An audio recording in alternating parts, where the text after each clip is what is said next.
উসমান রাদিয়াল্লাহু তাআলা আনহু রাস্তা দিয়ে যখন হাঁটতেন, রাস্তার পাশে যদি দেখতেন কোন কবর দেখতে পরে উসমান রাদিয়াল্লাহু তাআলা আনহু জান্নাতের সার্টিফিকেট প্রাপ্ত একজন সাহাবী। এই উসমান রাদিয়াল্লাহু তাআলা আনহু কবর দেখলে তার চোখ থেকে টপ টপ করে পানি পড়তো। জিজ্ঞাসা হলো, কি ব্যাপার?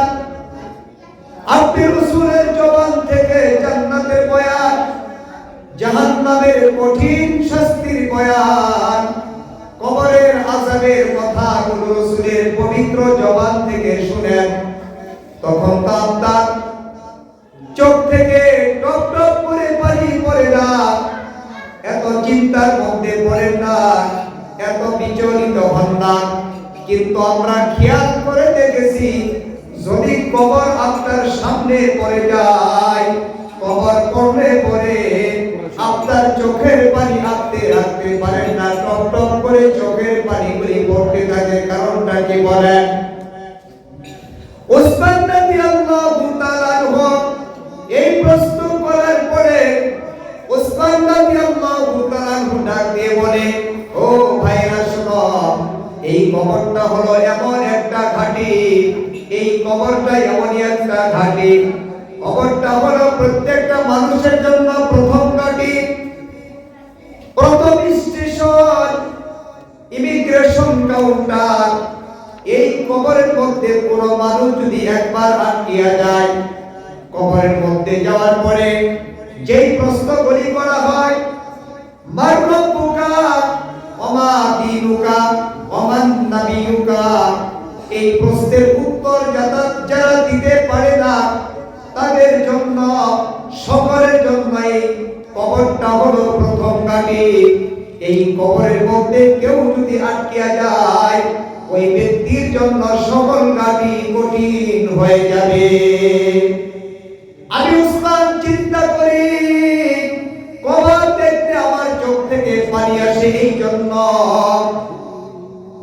আমি চিন্তায় পড়ে যাই, না জানি আমি যখন কবরের মধ্যে চলে যাব, না জানি এই কবরের প্রথম ঘাটির মধ্যে আমি উসমান না জানি আটকিয়া যাই।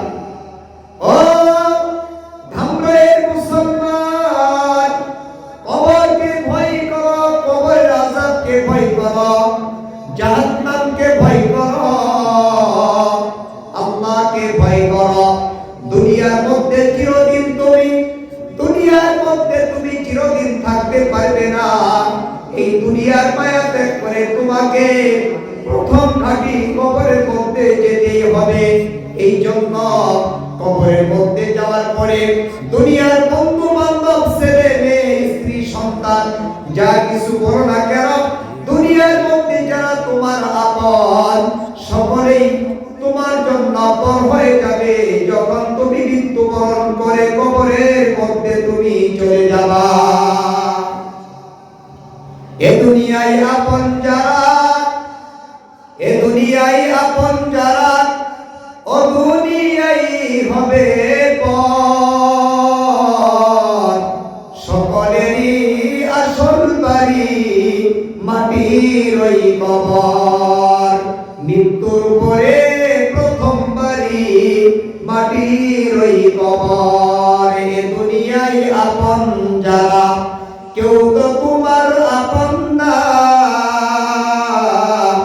আপন যিনি হবে তোমার, সে তো সোনার মদিনা। আপন তোমার হবে যিনি, সে তো সোনার মদিনা।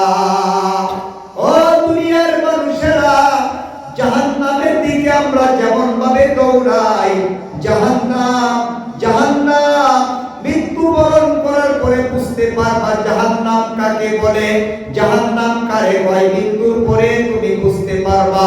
আল্লাহ পাক পবিত্র কালামের মধ্যে বলেন, ও ঈমানদারেরা, তোমরা জাহান্নামের আগুন থেকে নিজেরা বাঁচো, নিজেরা তোমরা জাহান্নামের আগুন থেকে বাঁচো, এবং তোমার পরিবার পরিজন যারা আছে, আহাল যারা আছে, সকলকে তোমরা কবরের ওই জাহান্নাম জাহান্নামের আগুন থেকে বাঁচাও। আজকে দুনিয়ার মানুষেরা জাহান্নামের দিকে দৌড়াইয়া যায়, জাহান্নাম থেকে বাঁচার কোনো চেষ্টা ফিকির আমরা করি না। এই জন্য সকল মুসলমান ভাইদেরকে বলবো, এখনো সময় আছে। এই সময় তোমার কতক্ষণ থাকবে বলতে পারবে না, তোমার বলার কোনো ক্ষমতা নাই। কতক্ষণ সময় তোমার আছে বলতে তুমি পারবে না। এমন একটা সময় তোমার সামনে চলে আসবে মুসলমান, যেই সময় তুমি আর থাকতে চাইলেও তুমি থাকতে পারবা না। এই জন্য বাঁচাইলের মুসলমান সকলকে বলবো, জাহান্নামকে যদি ভয় করো, কবরের আযাবকে যদি ভয় করো, ও দুনিয়ার মুসলমান আল্লাহকে যদি ভয় করো, তাহলে তোমরা দেরি না করে দুনিয়ার সমস্ত কাজকর্ম থেকে মুক্ত হয়ে জান্নাতের বাগানের মধ্যে চলে আসো।